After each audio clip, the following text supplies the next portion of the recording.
Bueno, estamos en vivo, entonces muy buenos días a todas las personas que están siguiendo esta transmisión del día de hoy, este programa Pregúntale al Psicólogo, en este día jueves 22 de agosto ya del 2019. Tenemos un tema muy importante el día de hoy, muy interesante también y básicamente muy social para hablarles a ustedes, como es esa psicología enfocada en la convivencia, en la sana convivencia de las comunidades que tantos problemas ha generado en el país.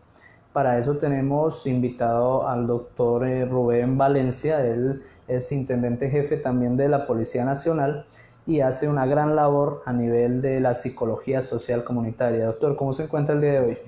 Doctor Valencia nomás. Okay. No, bien, bien, gracias a Dios y pues agradecido y pues presto y dispuesto para la actividad del día de hoy. Y muy agradecido, le reitero, por la invitación. Muchas gracias a usted por aceptarla. Rubén, cuéntenos precisamente esa labor como psicólogo comunitario, cómo se puede articular al tema social, al tema de la policía y el contacto con las comunidades. ¿Cómo es ese trabajo, esa experiencia de trabajar con estas comunidades? A ver, le cuento un poco de mi historia. Yo soy pues, policía hace 24 años, llevo en la parte social hace más o menos unos 20 años, 19, 20 años, y en esta parte social de intervención pues, a las poblaciones, se da cuenta uno que tiene que tener mucho más herramientas de las que tiene uno como policía para la complejidad de las problemáticas sociales actuales. Así es. Entonces tomo la decisión de estudiar sociología o psicología. Sociología no podía estudiar por el tema de los horarios y empiezo a estudiar psicología. Muy bien. En la San Buenaventura y me gradué de 2008 a 2013, me graduó con buenos reconocimientos, con una buena labor, pero ¿a qué voy yo o por qué le hago yo este recorrido? Porque venir de la parte, digamos, práctica a la parte académica o de la parte empírica a la parte académica digamos, es una ventaja. Sí. Que uno ya tenga esa relación con las personas que viene haciendo desde el trabajo de policial, que viene desarrollando desde, digamos, desde su intervención en cada una de las comunas de nuestra ciudad, nos hace... Claro, porque ya tiene el contacto directo con la comunidad. Nos hace cercanos a las problemáticas. Y cuando vos vas y te llenas con la parte académica, empezás a comprender mucho de las cosas que está pasando y tenés mucho más respuestas desde digamos, la teoría, por un lado, y también desde la praxis por otro lado. O sea, va a tener una mejor respuesta a las problemáticas. Se le da como algo más de completud a esa labor del psicólogo sin tener la experiencia. Exacto. O del policía, sin tener la psicología. Claro, entonces, correcto. Es un complemento bastante importante, sí. Y que se da, digamos, de una manera exitosa en terreno y en pro digamos, de mejorar el trabajo o la calidad del servicio que le da a una comunidad. Claro, tal cual. Y qué bueno poder también contar con esos dos campos pues, de acción, porque finalmente una vez ejerce como psicólogo, tengo entendido que se enfocó más en ese trabajo social, más aún de lo que hacía antes, en ese trabajo comunitario también, de ayudar a la gente, pero también de comprender esas comunidades, de comprender la problemática, no tanto creo yo con una política de solo la represión de las cosas, sino comprender el por qué están pasando por estas situaciones. Tengo entendido que también trabaja con el tema de las barras bravas de los equipos aquí en la ciudad. Entonces se habla mucho hoy en día de una intervención psicológica participativa con las comunidades, que hay que incluir a las personas de estas comunidades en el desarrollo de estrategias que les permitan salir adelante como comunidad. ¿En qué consiste básicamente este trabajo participativo? ¿Cómo yo puedo incluir a las comunidades y a los miembros de estas comunidades en un objetivo que es optimizar su calidad de vida? A ver, en la universidad yo tuve la oportunidad, pues, vi una materia que me gustó mucho y que hice y hoy en día la aplico bastante, donde nos enseñaron a nosotros metodología investigativa, pero nos enseñaron la investigación acción participante de Eduardo Fassborda. Nosotros aplicamos mucho eso, o sea, que vamos a una comunidad, tenemos una problemática, vamos, nos acercamos, digamos, a esa comunidad, miramos y comprendemos, digamos, su contexto, miramos su situación socioeconómica, y no es que nosotros tengamos únicamente nosotros tengamos las herramientas para solucionar, ¿no? Sí, o las También, respuestas para todo tipo sí, de o la problemas. respuesta para todas esas preguntas o todas las problemáticas que están dando, es hacerlos partícipes a ellos de la misma solución. Sí. Por ejemplo, en el tema de pandillas, yo soy el coordinador del programa TIP Jóvenes Sin Fronteras, que es un programa bandera de la alcaldía, que estamos integrados con la Universidad del Valle a través del Instituto Cisalva, y ahí entendemos nosotros, o tenemos, digamos, nosotros una intervención desde la investigación, acción del participante, o como decís vos, con la integración de la comunidad a la solución de sus mismas problemáticas.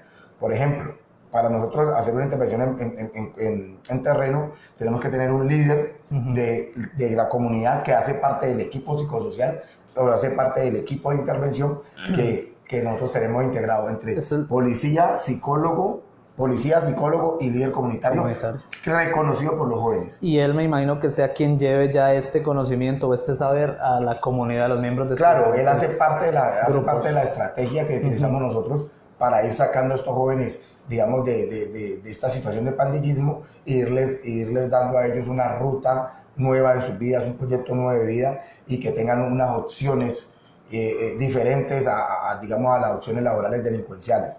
Entonces, ahí hacemos nosotros, digamos, énfasis en lo que se está haciendo, y que va de la mano con lo que vos nos planteas, que desde la comunidad también hay digamos, una participación activa en la solución de sus problemas. Sí, sí. Y efectivamente esto nos demuestra que las soluciones no son solo del lado del psicólogo, como muchas personas creyeran, o por otro lado, que el psicólogo solo brinda soluciones en un consultorio.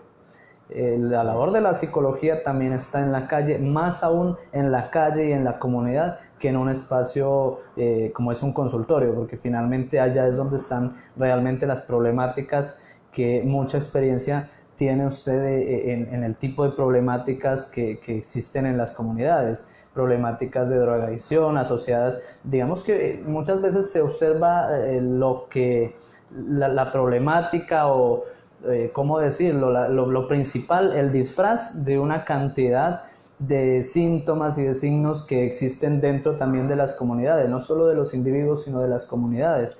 Por ejemplo, uno observa las barras bravas como una problemática a nivel social, y se habla de que las barras bravas en sí mismos ya representan un peligro muchas veces para las personas, pero no observamos, no comprendemos quiénes están detrás de estas barras, de estos grupos, y además qué está pasando en la vida de estas comunidades. Creo que la labor del psicólogo frente a este tipo de situaciones es eso: ir allá, estudiar esas comunidades, comprenderlas, y en base a personas, a miembros de estas mismas comunidades, empezar a generar el cambio, creo yo, en equipo, como bien lo ha dicho usted, psicólogo, el líder comunitario y todos los miembros de la comunidad.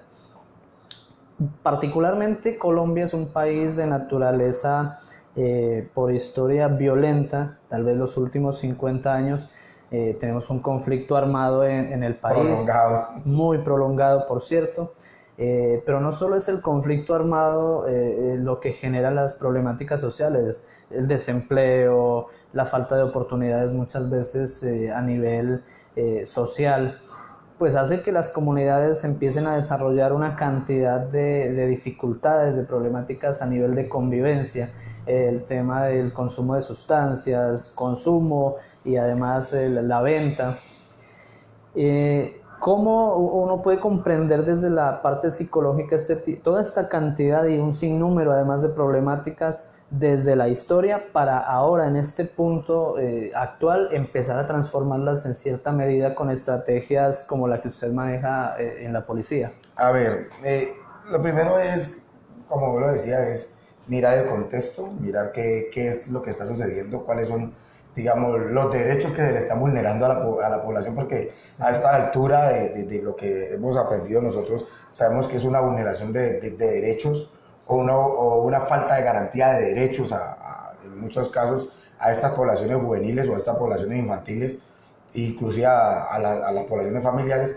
Entonces, mirar nosotros cómo desde nuestra labor, cómo desde nuestras funciones, tanto como policía como psicólogo, empezar a garantizar esa restitución de derechos. Derecho a la salud, derecho a la educación, derecho al trabajo. Esos derechos son los que, en los que, digamos, de cierta forma, nuestra sociedad y nuestro Estado le hemos estado fallando a las comunidades.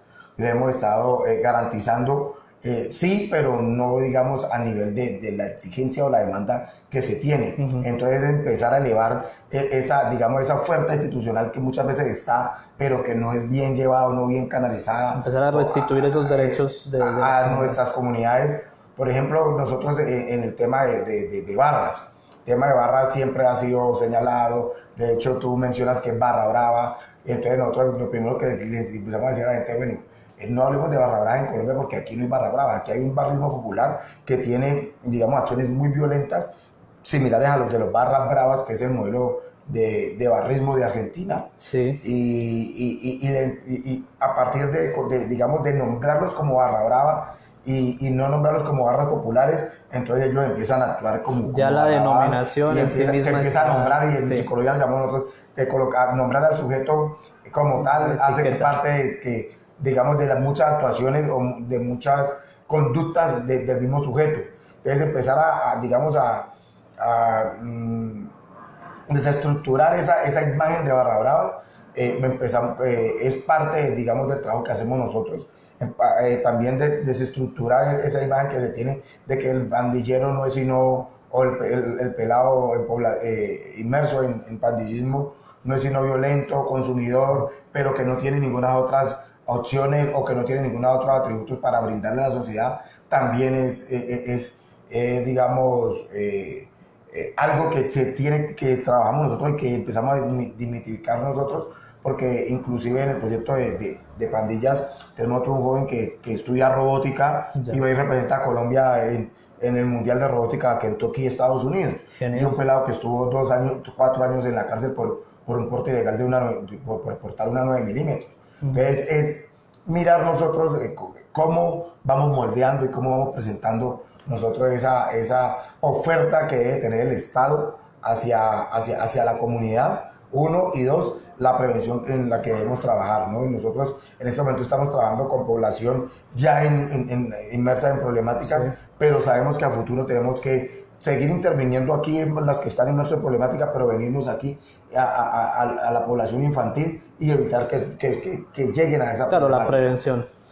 Porque finalmente con los jóvenes que ya están inmersos en este tipo de situaciones es la intervención y además la orientación, por lo que veo desde el programa y desde las estrategias de su vida, de crear un proyecto de vida enfocado, ¿por qué no?, en proyectos como el que usted menciona, la robótica, talentos, diversos talentos que seguramente ustedes en su experiencia identifican, claro, talentos para el deporte mismo, talentos para actividades relacionadas a la tecnología, talentos para el estudio, diversos talentos que seguramente en estas comunidades hay, pero lo que pasa es que las oportunidades no les han permitido tal vez surgir. Entonces creo que estas estrategias desde la psicología social se enfocan en eso, en descubrir y además buscar la manera de orientar, de dirigir este tipo de talentos hacia un fin pues bueno, más adaptado a la normatividad, a las leyes, y que no se enfoque única y exclusivamente en, como bien lo dice usted, en etiquetarlo como violento o no. Viene de este barrio, es violento, pertenece a este grupo, es violento y es agresivo. No, es algo como la contracara de esto, es una persona que tal vez las oportunidades no han estado muy presentes en su vida, pero que bueno, mediante este tipo de estrategias vamos a orientarlo para que su proyecto de vida sea muy productivo para la sociedad y además muy útil para la sociedad misma. Precisamente hablando de estas causas, dentro de su experiencia, ¿cuáles han sido esa cantidad? Me imagino muchísimas causas, pero por nombrar algunas, las más sobresalientes de este tipo de problemáticas a nivel de convivencia, tal vez la tolerancia, como muchos lo observan desde afuera o estando allá dentro del problema, se pueden encontrar otro tipo de problemáticas, de causas. A ver, no, ahí sí lo voy a hablar como policía, ¿no? Te hablo como policía y termino, digamos, hablándote como psicólogo. A ver, en la policía hemos identificado, porque la policía ahorita tiene unas muy buenas estrategias y somos mucho más profesionales en el tema de identificar cuáles son las causas o factores originadores de riesgo en el tema de riñas, en el tema de homicidio, en el tema de lesiones, sí. Y es lo que acabaste de mencionar, la intolerancia. Somos una comunidad, un pueblo, como le quieras llamar, una sociedad bastante intolerante, y nosotros trabajamos mucho eso con la resolución pacífica de conflictos, trabajamos mucho con el tema del manejo de emociones, porque las emociones están llevando mucho al colombiano, al caleño, a tomar malas determinaciones en momentos dados en que no hay ese control de emociones. Y creo que se lo observa en todos los contextos. Por ejemplo, la gente, los conductores discuten, el mismo barrismo popular, como usted lo dice, discuten y llegan además a actos pues violentos a causa del mal control de emociones que se puede tener en algún momento. Ese manejo de emociones y digamos esa intolerancia que se da a través de ese mal manejo, se trabaja mucho, lo tenemos identificado. De hecho, te puedo decir que en la policía hay identificado desde la sala de análisis de nosotros que hay más homicidios por intolerancia, muchas veces en algunos sectores o en algunas fechas especiales, que por venganzas personales o que por atracos o por homicidios preterintencionales o por homicidios pues pagos, como dicen en el argot popular. Entonces nos ponemos a mirar nosotros, digamos, el tema de la causa. Muchas causas de los homicidios o las lesiones personales son las riñas generadas por la intolerancia y por el mal manejo de las emociones. ¿Cómo te explicas o cómo nos explicamos nosotros que el Día de la Madre, que es el día de estar en familia, es el día donde más alto índice de lesiones personales de riñas, y a veces de homicidios y de riñas se presentan? A ver, el estado de alicoramiento no te deja manejar bien las emociones, la euforia al encontrarse con el que tenías vos el conflicto no resuelto, eso nos da pie digamos, a una serie de análisis y a una serie de respuestas diferenciales a la problemática que se sucede en los territorios, ¿no? Sí, y bueno, usted me hablaba precisamente ahora como policía, me dice, como policía voy a dar esta respuesta. ¿Qué tan difícil ha sido articular la psicología con la labor de la policía, que en cierto modo es la de posibilitar el cumplimiento de la ley? ¿Cómo ha sido esa experiencia con estos dos campos complejos de ahí estoy mirando que Hernando Hernández nos dice que el Código de Policía actual tiene un trasfondo de mala relación con la comunidad. Lo han notado, lógico. Hemos notado que no es el código, es precisamente el comportamiento, digamos, las normas de convivencia que tenemos nosotros hoy día, que riñe con unas normas de comportamiento, unas normas de convivencia que son básicas. Nosotros no estamos acostumbrados a tener, digamos, un buen comportamiento en convivencia y somos intolerantes. Ahí viene el tema histórico, ¿no? El tema histórico. Entonces, cuando te colocan un código de policía donde tenés que ser una persona con unos altos estándares de convivencia y de comportamientos contrarios a la convivencia, que tenés que evitar a todo dar, como dicen los mexicanos, bajo todo contexto, empezás no empezás a ver el policía como que te va a aplicar una medida correctiva porque es tu responsabilidad comportarte bien, sino que es responsabilidad del policía pasarme a mí la falta y no hacerme ese correctivo porque me va a hacer pagar un dinero, porque me va a hacer un curso.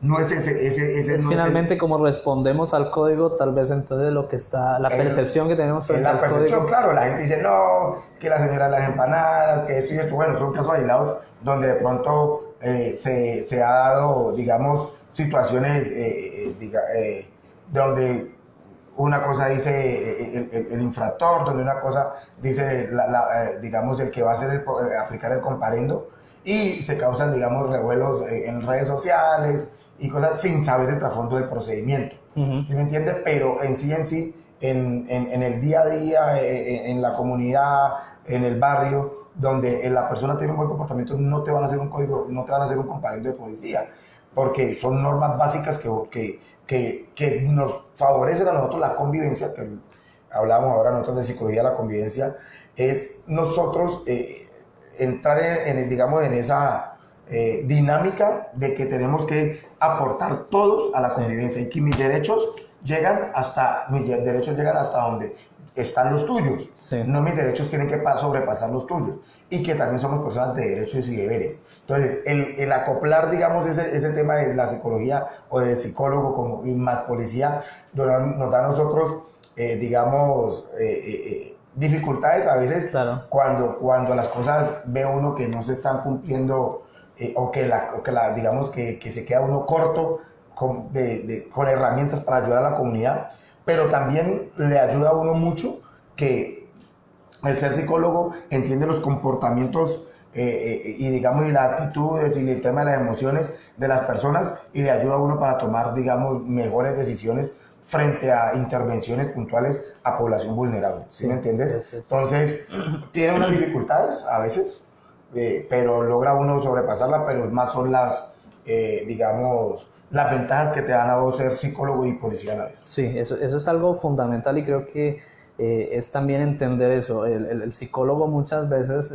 asumo, siendo psicólogo y siendo miembro de la Policía Nacional, va a buscar una medida asertiva para salir de ese tipo de conflictos. La idea sería esa, la idea sería que se busque siempre una solución asertiva que ni te afecte a ti ni me afecte a mí, pero que entonces ambos terminemos ganando. De eso se trata la convivencia, de que podamos ganar en cierta medida algo los dos, sacrificando también algo los dos, ¿por qué no? Pero que claro, no pases por encima mío por pensar diferente o por pertenecer a otra comunidad diferente a la mía. Me hablaba también usted de que ya lleva una labor más o menos de 24 años en el campo social. ¿Cómo ha sido esa experiencia y en qué momento usted decide hacer labor social con las comunidades? Bueno, no, yo 24 años en la policía, pero haciendo labor social llevo 18, más o menos 18, 19, 20 años, no recuerdo ahorita muy bien. Pues como decía, yo empiezo a trabajar, digamos, en el tema de policía comunitaria y en el tema de policía comunitaria uno se hace mucho más cercano, digamos, a las comunidades por funciones, por una serie de estrategias y actividades que tenemos al interior de nuestra policía. Y decidimos nosotros quedarnos, digamos, en este ámbito porque, pues, somos criados digamos, en una zona vulnerable de Cali. Sabemos que tenemos que aportar a nuestra ciudad y que desde nuestra labor podemos hacer mucho, como lo que hemos hecho estos años. Que hay necesidades, ¿no? Que hay una necesidad de la comunidad que no solamente se puede tratar, digamos, con el tema operativo ni con el tema reactivo, sino que también podemos aportar desde el tema preventivo o disuasivo. Que es un poco dando respuesta también a cada uno de nuestros seguidores. Nosotros eso sí, lo comprendemos y sabemos que la prevención te va a dar doble ventaja, ¿no? La disuasión y la reacción no solamente te va a dar digamos, un resultado. A cambio, si vas a hacer prevención, tenés dos resultados. Evitas que se forme el victimario y evitas que se dé la víctima. Sí. Cambio, desde la disuasión y la reacción ya nos te toca a vos, es capturar al victimario para que no siga cometiendo víctimas. O sea, igual son procedimientos totalmente legítimos dentro de la policía.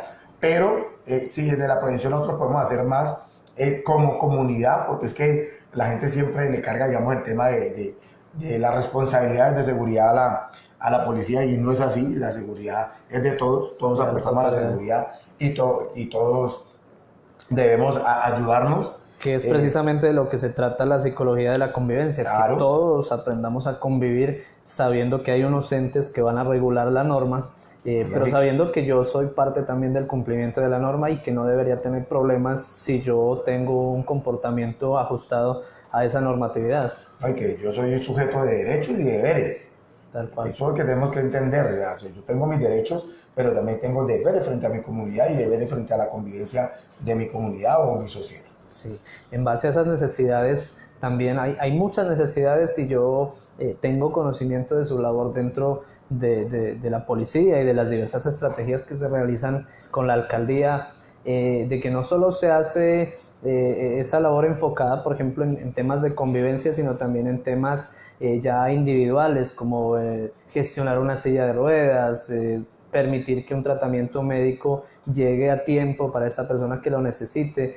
¿Qué tipo de estrategias se están brindando desde la administración municipal, partiendo de ahí, desde las políticas en el país para permitir que este trabajo social no termine siendo tan desgastante como muchas personas lo ven? Porque dicen, yo hago trabajo social, hago labor social, pero no tengo el apoyo y el respaldo de los entes gubernamentales. ¿Cómo es ese manejo que se le puede brindar ahí al tema social? Bueno, es un manejo bastante complejo, pero ¿qué te puedo decir frente a eso? O sea, nosotros tenemos, digamos, la capacidad de gestión frente a la empresa privada, frente a la empresa pública o, digamos, a las entidades públicas, y como policías tenemos, digamos, esa ventaja Sí. de saberla utilizar, hacerle ver de pronto a esa comunidad o vea, digamos, a esa población que nos puede ayudar, que tenemos otra población que necesita esa ayuda. Es servir como de puente para hacer, digamos, grandes obras o para hacer beneficios. Nosotros tenemos aquí en Cali una muy buena obra los fines de año. Además, pues, de lo que usted dice, que ayudamos en tratamientos, que médicos, que ayudamos con sillas de ruedas a las personas que lo necesitan, porque hay personas que nos apoyan. Y el fin de año le hacemos una fiesta siempre a los niños de los asentamientos suburbanos o invasiones, como tú lo quieras llamar. Sí. Le hacemos una gran fiesta y todo es gracias digamos, a la gestión que se hace con muy buenas empresas, como Escribe, que nos regala 20.000 cuadernos, Bavaria, que nos da la Polimarta, bueno, varias empresas, Living, que siempre nos da los pasabocas. O sea, tenemos nosotros varios empresarios que tienen muy buen corazón y que saben, además de tener buen corazón, porque usted puede tener buen corazón, pero no puede ser amplio.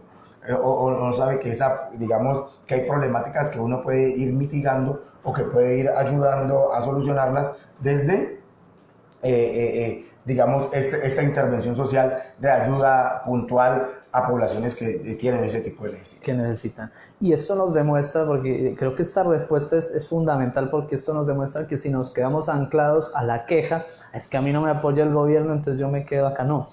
Podemos hacer gestión. Creo que la gestión, claro, es desgastante, la labor social puede tornarse desgastante porque hay que hacer gestión, porque hay que hablar con el uno, con el otro, pero finalmente cuando se quiere hacer la labor social, creo que también encontramos personas que están dispuestas a hacerla y tal vez no saben cómo, y estas empresas privadas empiezan tal vez con sus productos, con sus beneficios, con sus servicios, a aportar un granito de arena en esta construcción social de comunidad que se requiere, y tal vez no se sigue marginando aún más a estas comunidades que de entrada ya carecen de muchos derechos básicos y fundamentales, como usted lo hablaba al inicio de la entrevista. Por acá nos están escribiendo nuestros seguidores, precisamente de lo que hablábamos hace un momento. Cristian David nos dice, una psicología que está más cerca del comando de policía no es una buena psicología. Es finalmente lo que hablábamos, el tema de que es difícil para el ciudadano entender esa relación entre la psicología y la policía, pero también es ese vínculo que hay con...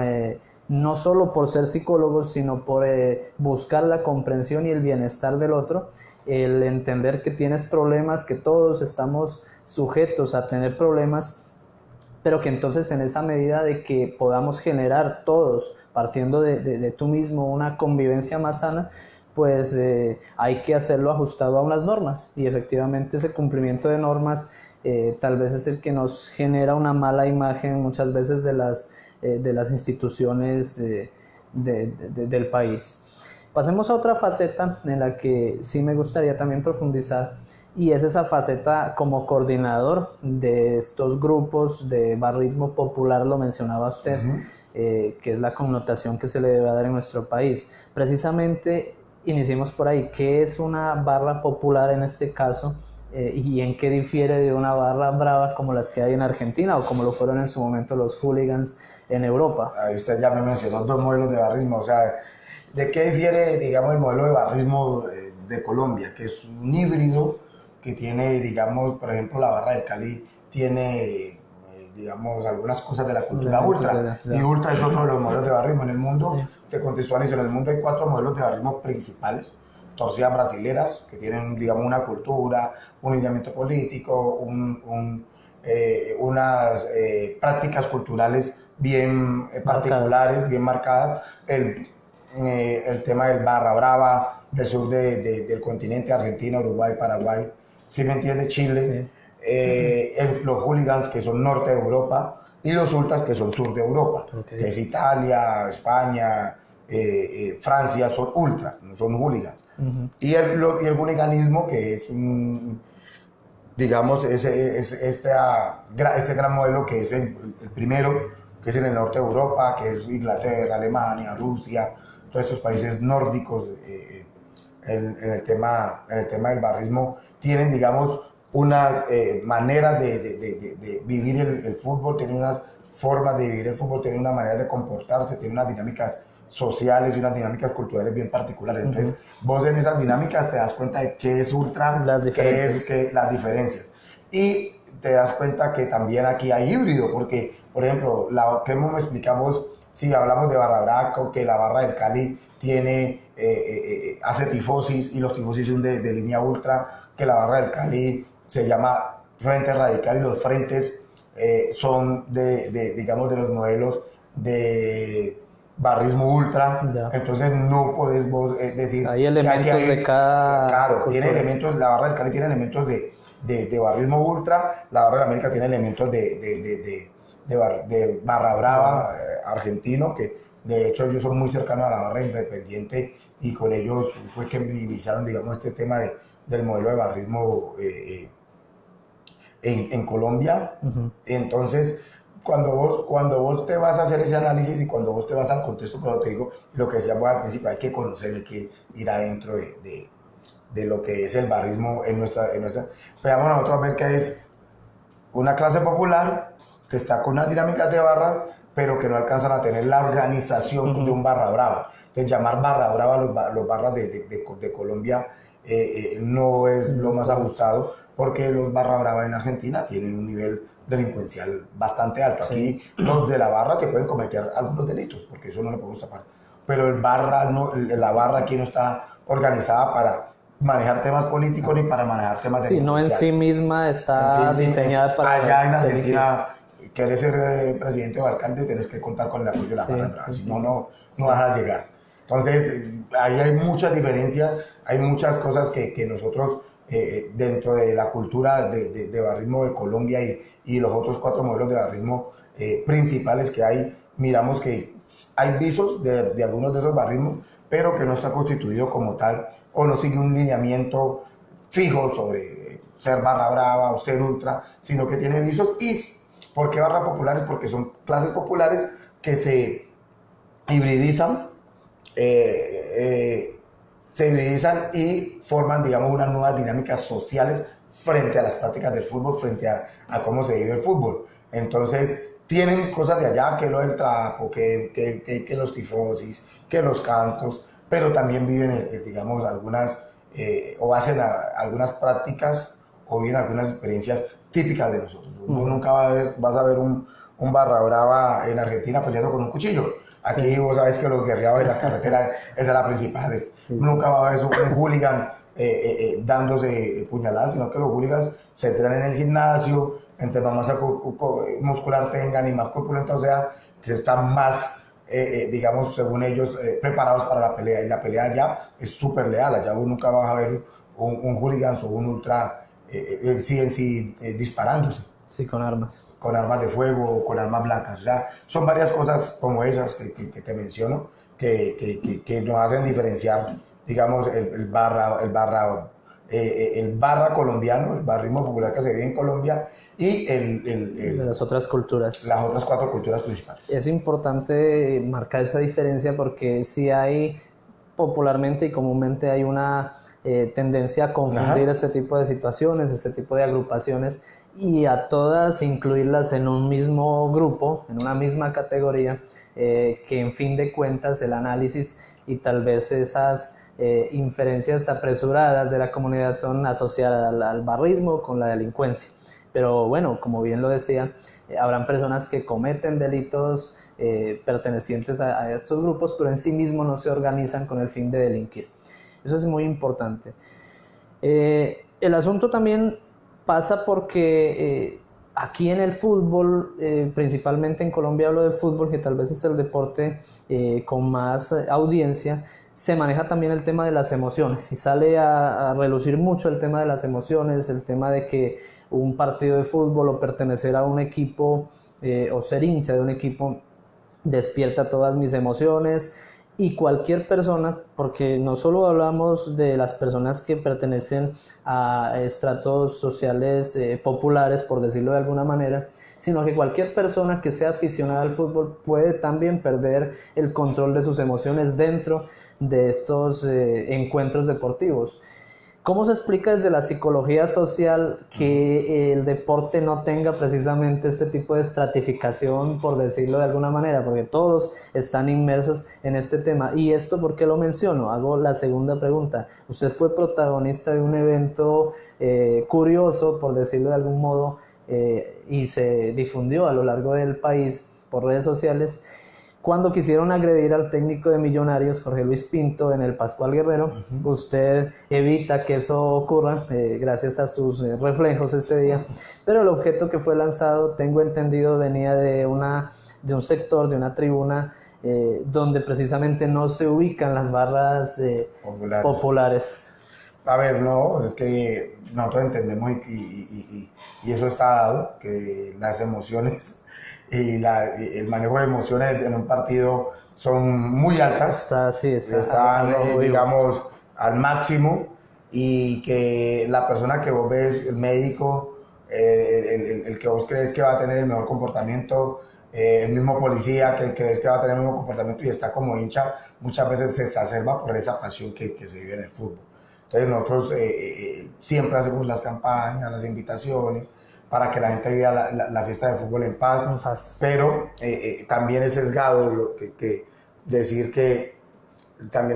decir que que solamente en las barras populares hay agresiones verbales o hay agresiones físicas. No, ese día vos lo puse a comprobar que una tribuna como Occidental, que es mucho más costosa la boleta, que tienen que ir supuestamente según, digamos, los imaginarios sociales, las personas de mejor comportamiento salen con un comportamiento de eso y nosotros ya lo sabemos y lo comprendemos. O sea, nosotros por eso no únicamente colocamos, digamos, la policía preventivamente en sur, claro, ponemos la policía en todo el entorno del estadio, porque sabemos que en el tema de fútbol hay mucha, ¿cómo te digo? Hay muchas emociones encontradas, hay muchas emociones que no sabemos manejar como hinchas y puede suceder una cosa. Claro. ¿Y cómo fue precisamente ese evento? ¿Qué ocurrió ese día? ¿Cómo detecta que estaba en peligro el técnico de este equipo?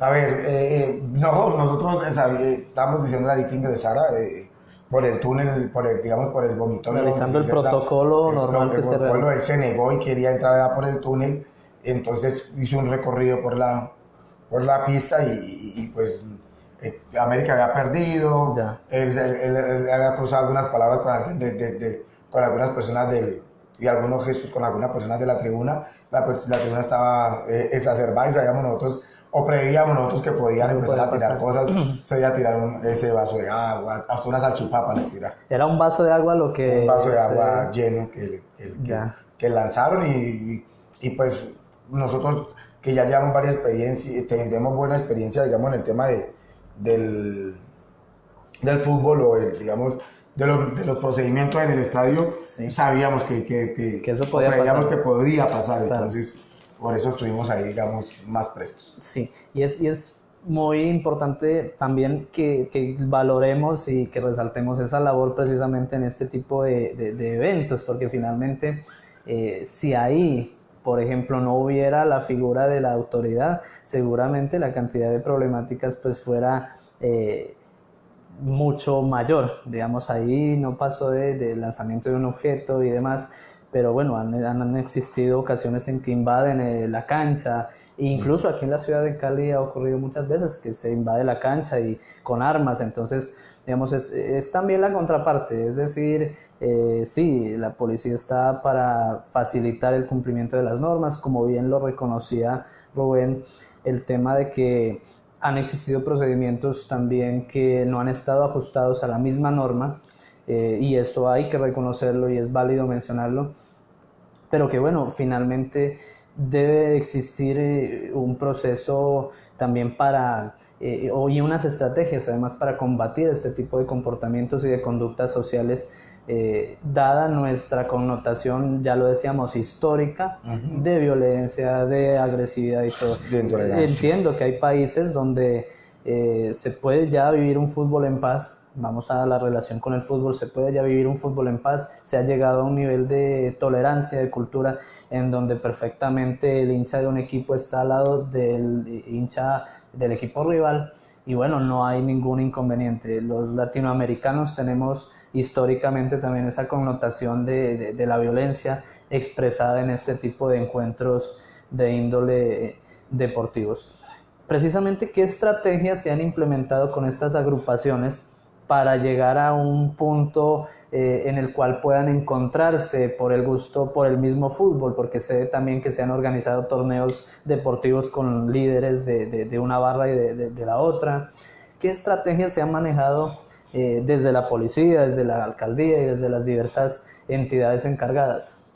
No, nosotros tenemos diversas estrategias, tenemos estrategias de convivencia, estrategias de atención, digamos, como sabemos que el barrio es una cultura bastante fluctuante, Sí. frente a su estadía o frente a la estadía de sus individuos, sabemos que tenemos que tener estrategias prolongadas en el tiempo para poder sostener, digamos, o poder mejorar la convivencia. Hemos mejorado, ya no tenemos nosotros esos enfrentamientos campales que se daban en la ciudad, que una barra con la otra se citaban y que empezaban, no, ya se ha ido madurando, digamos, bastante el tema de cómo debemos comportarnos como hinchas. Hemos nosotros empleado temas de proyectos frente a proyectos productivos. Hemos nosotros planteado, pues, o sea, nosotros no tenemos recursos para eso, pero sí les ayudamos a hacer gestión a los jóvenes frente a los entes gubernamentales que son los responsables, como gobernación y alcaldía, digamos, de este tema de la intervención para la convivencia, y se han hecho varias gestiones con ellos y ya han salido varios proyectos donde se intervienen varios flancos, el tema de convivencia, el tema de empleabilidad, el tema deportivo, porque siendo un deporte también a ellos se les tiene que incluir estrategia deportiva para su ocupación del tiempo libre cuando no hay partidos. Sí. Es un tema Sí, bastante, un...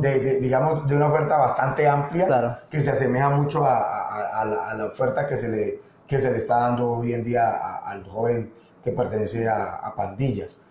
Con ellos es mucho más difícil porque el fútbol es mucho más mediático, y entonces cuando alguien hace algo de las barras, entonces se refleja, entonces a veces las voluntades no son, digamos, las voluntades no son tan cercanas ni tan inmediatas del tema gubernamental, entonces nos toca remar y remar para poder que salgan este tipo de proyectos para intervenir.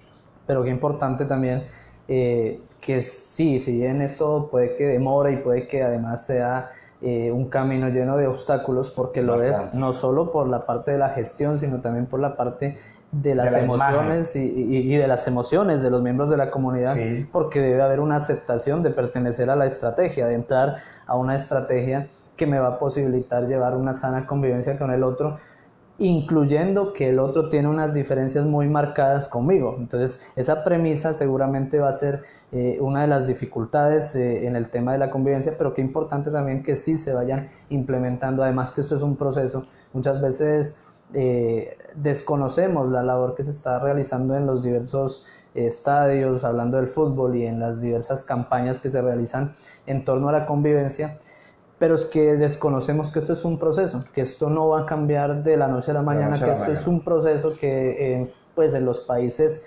europeos, para neutralizar muchas veces este tipo de comportamientos en el fútbol, tardó años, y aún así hay países que se sostienen aún en estas expresiones populares. Entonces esto tarda, pero seguramente si hay gestores de la sana convivencia, el tema va a ser mucho más ágil y el tema va a ser también mucho más eficaz. No, el tema, yo iba a hacer una pregunta frente al tema de la tolerancia y de la convivencia. relacionado a comentarios que nos están haciendo amablemente nuestros seguidores. Agradezco, está conectada Mari Silva, está conectado Hernando Hernández, quien ya lo mencionábamos anteriormente. Precisamente esta es la intención de programas como el que estamos haciendo, que tengamos preguntas, que despertemos el interés de la comunidad en torno a diversos temas en los que seguramente no vamos a estar de acuerdo en todo lo que hablemos. No es nuestra intención estar totalmente de acuerdo, pero que, como amablemente lo dice Hernando, sepamos respetar y admirar tanto la posición de nosotros como la posición del otro, que es precisamente lo que hablamos el día de hoy, la tolerancia. Entonces, saludo amablemente a estas personas que están siguiendo nuestra transmisión. Estamos precisamente para eso, para recibir sus comentarios, sus dudas, sus inquietudes, y bueno, en base a eso se pensó este espacio el día de hoy también. Hoy en día se habla mucho, Rubén, de la paz, y entonces la palabra posconflicto, por ejemplo, ha tenido ya un posicionamiento alto, y en las instituciones educativas y en las diversas instituciones se habla del posconflicto, de la víctima, del ex miembro de los grupos armados, y la paz se remite nuevamente al conflicto armado en Colombia. Pero yo soy convencido que también parte fundamental de esa paz es la convivencia. ¿Usted cree que esa convivencia efectivamente va a generar el tema de la paz, o exclusivamente es un tema, como se lo ha venido mostrando, un tema exclusivo del conflicto armado en Colombia? No, nosotros desde la policía la tenemos muy clara, y sabemos que hay un posconflicto en el tema rural y hay un posconflicto en el tema urbano. Okay. Y en el tema urbano se creó una gran estrategia de parte del general Teortúa, desde la DICET con el general Salamanca, de aquí desde mi general Casas, con los lineamientos que viene de la dirección general. Estamos nosotros, parte, digamos, de lo que hacemos es, en estrategia de pandillismo, es eso, es generar procesos de paz en territorios urbanos, porque estos territorios urbanos también nos dan a nosotros altos índices de violencia y delictual. O sea, nosotros sabemos que si no empleamos, si queremos normas que la paz se debe hacer en lo rural y no se debe hacer en lo urbano, vamos a tener nosotros unas ciudades llenas de violencia y de delincuencia, y una ciudad llena de delincuencia y de violencia no es una ciudad que esté en paz, no es una comunidad que esté en paz. La paz no se puede limitar al conflicto armado únicamente, sino que también se debe remitir a los conflictos delincuenciales internos de cada ciudad. Y creo yo, no solo a nivel delincuencial, sino también a nivel social. Digamos que por eso es que el tema del posconflicto ya conlleva un proceso largo también. El tema del posconflicto no es un tema que se va a dar en pocos años, en poco tiempo, porque el conflicto armado de entrada ya fue bastante prolongado, como lo mencionabas al inicio.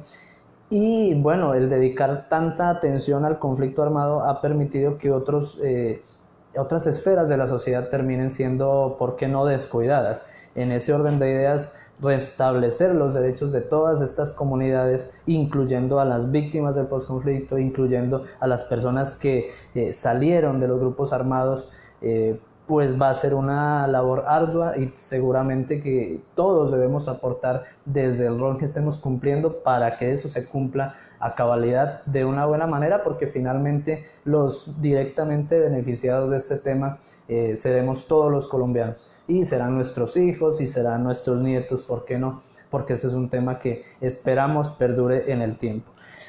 Eso es lo que acabas de decir, es cada uno desde nuestra profesión, desde nuestra labor diaria, desde nuestra posición como sujetos, es aportar un granito de arena para la convivencia y de nuestro futuro país, o del futuro del país. Del futuro del país, así es.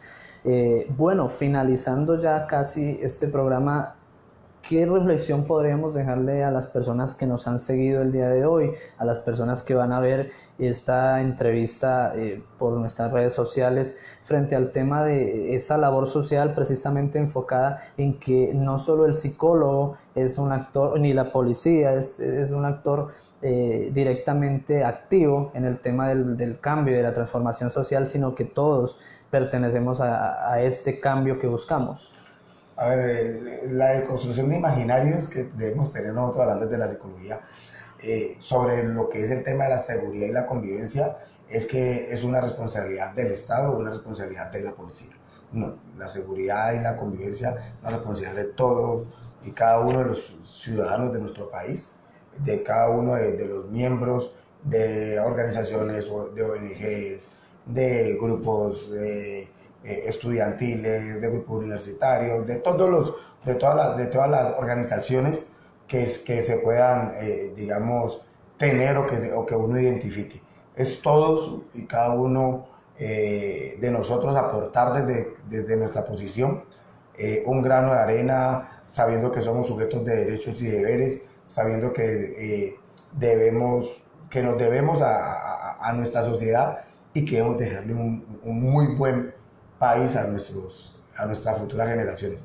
Si no aportamos, créanos que lo que van a sufrir, digamos, nuestra falta